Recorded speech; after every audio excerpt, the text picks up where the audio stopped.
নির্বাচন আয়োজনের জন্য যারা স্টেক হোল্ডার আছেন, আইন শৃঙ্খলা বাহিনী থেকে শুরু করে নির্বাচন কমিশন সহ আরও যারা আছেন, সবাই যথাযথভাবে প্রস্তুতি নিচ্ছে। আশা করি সরকারের চূড়ান্ত ডেট, যেহেতু এখনও চূড়ান্ত ডেটটা তো আসে নাই, একটা সম্ভাব্য সময় আমরা পেয়েছি, চূড়ান্ত ডেট আসলে সে অনুযায়ী পুরো প্রশাসন প্রস্তুতি নেবে। সেটা তো রাজনৈতিক দলের সিদ্ধান্ত বা ওনারা বলতে পারেন। তবে সরকারের দিক থেকে সংস্কারের রূপরেখা দেয়া হয়েছে। আপনারা জানেন যে আমাদের সংস্কার কমিশনগুলো কাজ করছে এবং ঐকমত্য কমিশন মোটামুটি ঐকমত্যে পৌঁছাচ্ছে এবং তার ভিত্তিতে একটা জুলাই চার্টার হবে যে কী সংস্কার হবে, যেগুলো এই সময়ে বাস্তবায়নযোগ্য সেগুলো বাস্তবায়ন হবে। ইতিমধ্যে আমরা কাজ করছি, স্থানীয় সরকার বিভাগকে যেই সংস্কার প্রস্তাবনাগুলো দেওয়া হয়েছে সেগুলো আমরা বাস্তবায়নের কার্যক্রম শুরু করেছি।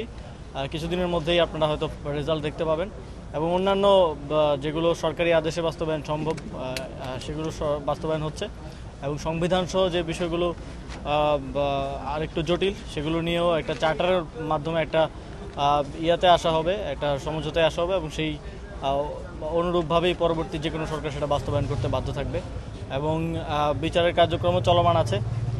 এখন এগুলো হচ্ছে চলমান প্রক্রিয়া।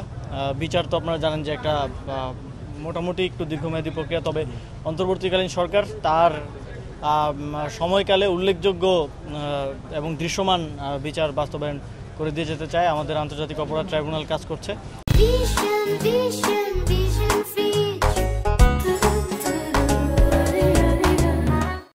এবং আশা করি যেহেতু এতদিন উদ্যোগ এবং বাস্তবায়নের প্রক্রিয়াধীন ছিল, সামনে আস্তে আস্তে সারফেসে আসতে থাকবে আমাদের কাজগুলো। জুলাই ঘোষণাপত্র নিয়ে কাজ চলছে।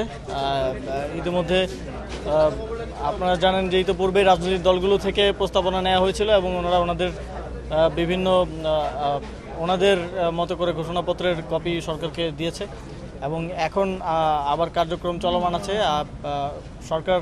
সরকারের পক্ষ থেকে চেষ্টা হচ্ছে যে আগামী 5 আগস্ট যদি ঘোষণাপত্রটা দেওয়া যায়, তবে সেক্ষেত্রে অবশ্যই রাজনৈতিক ঐক্যমত্যে আসা প্রয়োজন। আপনারা জানেন যেহেতু সবার ঐক্যমতের ভিত্তিতে আমরা একটা ঘোষণাপত্র দিতে চাচ্ছি, তো আশা করি রাজনৈতিক ঐক্যমত্য শেষে 5 আগস্ট জুলাই ঘোষণাপত্র পাঠ করা সম্ভব হবে।